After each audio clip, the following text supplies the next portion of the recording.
the ostrich factor, our population myopia, I was surprised to read about some of the positions of philosophers centuries ago, back in the 3rd century BC or 3rd century AD, who said that we have too many people on the planet, and that was a fraction of the number of what we have now. In fact, people like Tertullian said that famine, war, and disease were blessings. How could that be? Well, it isn't a new problem, you're right.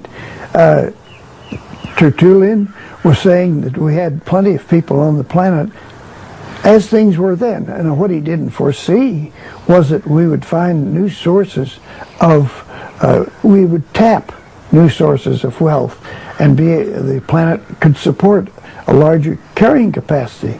He didn't foresee this, but who could? The trouble now is that we think we can do this forever. And what ecologists are saying is, no, every one of these resources has limits.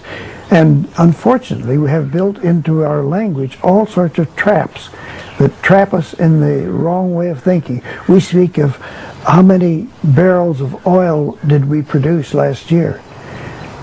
Men didn't produce any barrels of oil last year. They pumped up, say in the United States, 20 million barrels, burned it, destroyed it, and next year they'll do the same thing. That wasn't production. That was just pumping it and destroying it. And it will finally come to an end when it takes more energy to pump up the oil than we get out of the oil after we've got it pumped up. Then we'll stop. With a lot of oil still in the ground, but we can't afford to get it.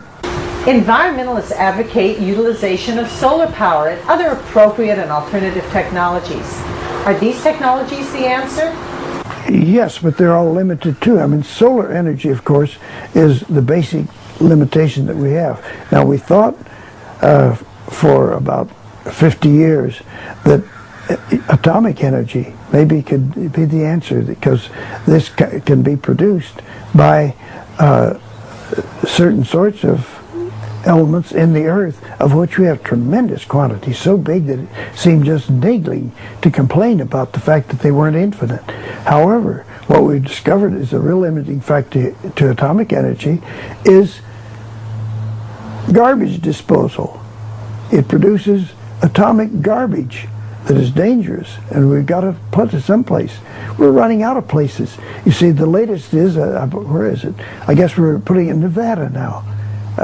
But there's many people that say that isn't safe either. Just wait until we get the Nevada fields stuffed up with atomic garbage, and then see what happens. See, we have nothing that tells us that we've found a safe way to dispose of the garbage.